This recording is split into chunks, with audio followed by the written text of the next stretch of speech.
Good morning, students. Welcome back again at English Station. If you want better communication and complete English solution, stay connected with English Station. तो guys, चलते हैं आज English के backbone के बारे में बात करेंगे. बैकबोन का मतलब आपके बैकबोन नहीं, I am not talking about this one, I am talking about इतनी ही इम्पॉर्टेंट इंग्लिश की एक beautiful chapter and that is preposition. Distance, as our backbone is important to stand our body properly, similarly preposition is important and it is very much important to write a sentence, a paragraph or an essay. तो preposition के बिना आप एक sentence की कल्पना, एक अच्छी खूबसूरत sentence की कल्पना आप नहीं कर सकते. पैराग्राफ्स लिखने हैं, एसेज लिखने हैं या कोई डिस्क्रिप्टिव लिखनी है, स्पीच लिखनी है, तो आपको प्रीपोजिशन की ज़रूरत पड़ेगी. तो बैकबोन क्यों कहा जाता है प्रीपोजिशंस को? क्योंकि प्रीपोजिशन सेंटेंसेस को कनेक्ट करता है, वर्ड्स को कनेक्ट करता है और आपके कम्युनिकेशन में ब्यूटीफुल एंड लॉन्ग सेंटेंसेस बनाने में आपकी हेल्प करता है. तो चलते हैं आज कुछ ट्रिकी, कुछ ब्यूटीफुल, कुछ सिमिलर, कुछ बहुत ज़्यादा यूजफुल प्रीपोजिशंस के साथ. वैसे तो प्रीपोजिशंस बहुत सारे हैं एंड सारे को एक लेक्चर में बताना इट्स इम्पॉसिबल. नहीं, तो आज हम कुछ इम्पॉर्टेंट जो कि अभी से जस्ट पढ़ने के बाद से यूज़ आप कर सकते हैं, उन प्रीपोजिशंस की चर्चा तो हम कर ही सकते हैं. तो dear students, listen to me, I am back to the word. Well, तो आज जिन प्रीपोजिशंस के बारे में मैं बात करने वाला हूँ वो बात करने वाला हूँ नीचे के सेंस में. यदि आपको बोलना है बेंच के नीचे बिल्ली है, टेबल के नीचे एक बॉल है, पूल के नीचे से नदी बह रही है, या पेड़ के नीचे कुछ बच्चे बैठे हैं, मैं खुले आसमान के नीचे सोया हुआ हूँ, बुक के नीचे 10 रुपए का एक नोट है, अलमारी के नीचे एक सिक्का पड़ा हुआ है. ऐसे सेंटेंसेस को यदि आपको ब्यूटीफुली कन्वर्ट करना है इंग्लिश में एंड डिफरेंसेस को जानना है कि आखिर कौन सा नीचे को हम किस तरह से अंग्रेजी में बोलेंगे, सो डोंट वरी, मैं आज आपको दे रहा हूँ 3 नए प्रीपोजिशंस.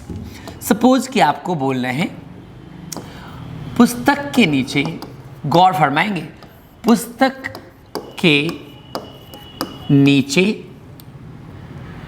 न्यूज़पेपर है या अखबार है. अखबार है, क्या है? पुस्तक के नीचे अखबार है. तो आप सिचुएशन को समझो. पुस्तक के नीचे क्या है? अखबार है. सपोज करो ये पुस्तक है, मेरी पेंटिंग बिल्कुल ही ड्राइंग अच्छी नहीं है, तो आप ड्राइंग पे नहीं जाना, just try to understand the feel है. सिचुएशन को समझो.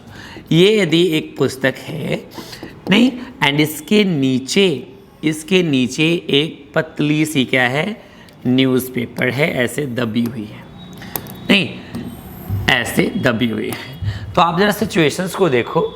ये बुक से सट करके एकदम क्या है, सट करके ये न्यूज़पेपर है, एकदम सटा हुआ है ना. तो ध्यान रखिए, जब ऊपर वाला ऑब्जेक्ट नीचे वाले के को सटा ले, खुद में नहीं सटा हुआ हो, दोनों एक दूसरे के कांटेक्ट में हो, तो हम यहाँ नीचे वाले के लिए एक बहुत ही ब्यूटीफुल सा प्रीपोजिशन यूज़ करते हैं, दैट इज़ विनिथ. यानी जब ऊपर वाला ऑब्जेक्ट नीचे वाले से क्या हो जाए, सट जाए, तो हम नीचे वाले के लिए किसका इस्तेमाल कर रहे हैं, विनिथ.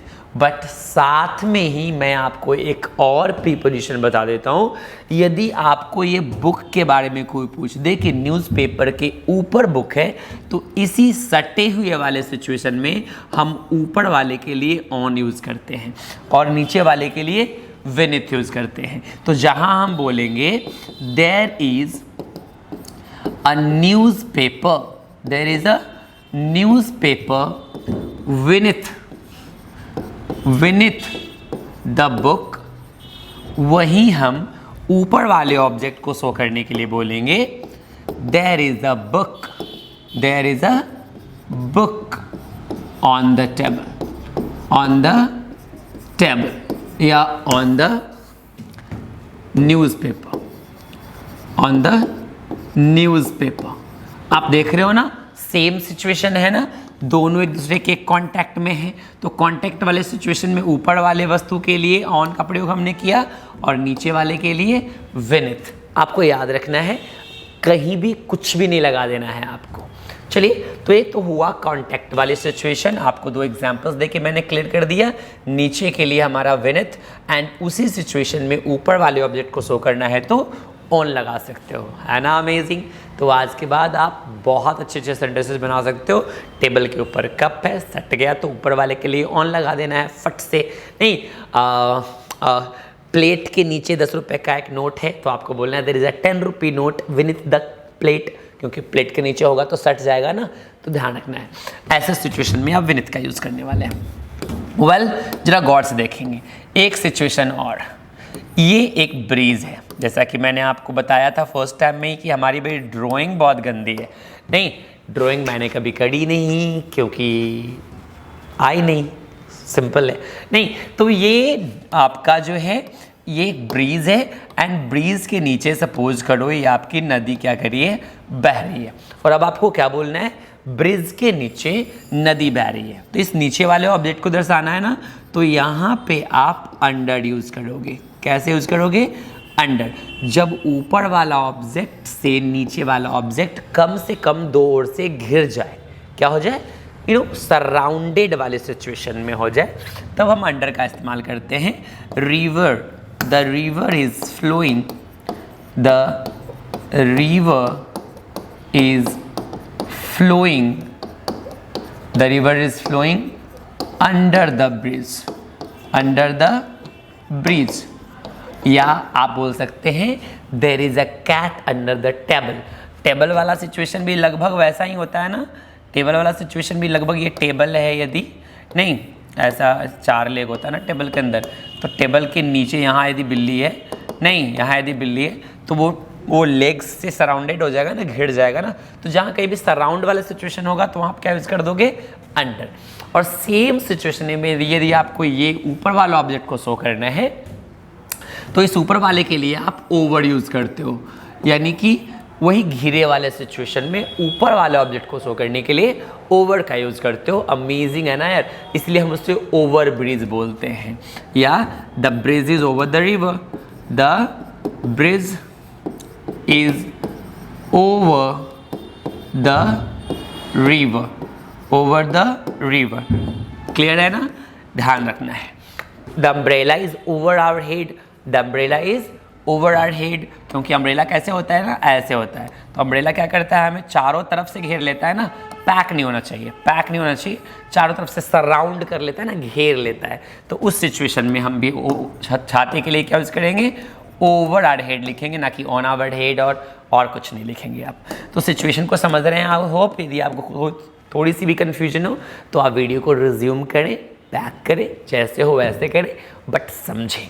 एंड यदि फिर भी कन्फ्यूजन रह गया तो आपका बहुत अच्छा स्पेस है नीचे में, बहुत यहाँ पे आप लड़ सकते हैं हमसे, मुझसे कुश्ती कर सकते हैं, लाइक मुझसे अपनी प्रॉब्लम बता सकते हैं, नाराज़गी जता सकते हैं, अपनी क्वेरीज लिख सकते हैं। तो उस स्पेस का आप यूज़ करो, जाओ कमेंट बॉक्स में एंड लिखो अपनी प्रॉब्लम को, I will sort it out. नहीं, यदि आप कुछ बोलेंगे नहीं तो मैं समझूंगा नहीं, और मैं समझूंगा नहीं तो आपकी प्रॉब्लम सॉर्ट आउट होगी नहीं। तो ध्यान से अपने कमेंट बॉक्स में अपनी प्रॉब्लम जरूर बताएं। ओके, चलो मैं आपको एक और फैक्ट्स बताता हूँ। सपोज करो कि आप नीचे हो, ये आप हो भाई, ध्यान रखना है, ये कौन है, आप हो, और आपके ऊपर क्या चल रहा है, फैन चल रहा है। सपोज करिए हुए 4 विंग्स वाले पंखे चल रहे हैं, अजीब है बट ये फ़ैन है। आप, मैं यहाँ लिख देता हूँ कहीं आप कन्फ्यूजन हो जाए, ये फ़ैन है। नहीं, तो ये फ़ैन आपके सर के ऊपर चल रहा है, तो और आप पंखे के नीचे हो, तो यहाँ आप देख रहे हो ना घिरा हुआ है, ना कांटेक्ट में है, ना सटा हुआ है, कुछ ऐसा नहीं है ना। तो जब आप ऐसे सिचुएशन में किसी चीज़ के नीचे हो तो नीचे के लिए यहाँ आप यूज़ करते हो बिलो, यानी आप पंखे के नीचे हो तो आपको बोलना है you are sitting below the fan. क्या यूज़ करना है, बिलो द फैन, है ना अमेजिंग, ध्यान से।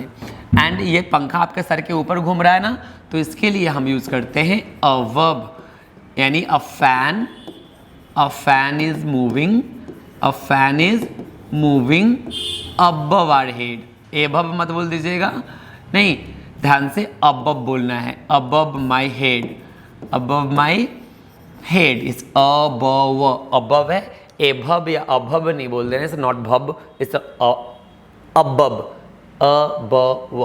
तो आप देख रहे हो ना कि ऊपर वाले के लिए आपने यहाँ क्या यूज़ करा, अबव, एंड नीचे वाले के लिए आपने यूज़ करा बिलो। सो ये हमारे पास 3 अलग अलग सिचुएशंस बनते हैं। एक बार हाईलाइट करूँ मैं आपके लिए, जरा गौर से यहाँ देखते चलेंगे। जब कांटेक्ट में हो, सटा हुआ हो बुक और न्यूज़पेपर, तो नीचे वाले के लिए विनिट और ऊपर वाले के लिए ऑन किया आपने। जब सराउंडेड वाले सिचुएशन में हो, क्या हो, सराउंडेड वाले सिचुएशन में, घिरे वाले सिचुएशन में हो, तो ऊपर वाले के लिए ओवर और नीचे वाले के लिए अंडर का यूज़ किया हमने, नहीं। एंड जब बिल्कुल इंडिपेंडेंट हो दोनों ऑब्जेक्ट्स, तो ऊपर वाले के लिए हमने अबव, नीचे वाले के लिए बिलो यूज़ करा। आई थिंक कि आपका ये 6 यानी 3 पेयर्स ऑफ जो है प्रीपोजिशंस एकदम क्लियर हो गया होगा, ब्यूटीफुल क्लियर हो गया होगा। अभी भी यदि आपको कोई कंफ्यूजन है या किसी प्रीपोजिशन में आपको हमेशा प्रॉब्लम होती है कि सर ये कहाँ वो कहाँ, सो प्लीज़ कमेंट बॉक्स में कुछ तो लिखो यार, नहीं, और अपनी प्रॉब्लम को बताओ, मैं सॉर्ट आउट करूँगा। So stay connected till then, and यदि आपने पहली बार देखा है and if you really like, थोड़ा सा भी पसंद आया हो आपको, इस वीडियो को आपने पसंद किया हो, तो please like, comment, and share to your friends. And if you yet not subscribe this channel, please subscribe it, आपका कुछ नहीं जाने वाला है, नहीं। And stay connected with English Station, for complete English solution and better communication. Thank you. See you again.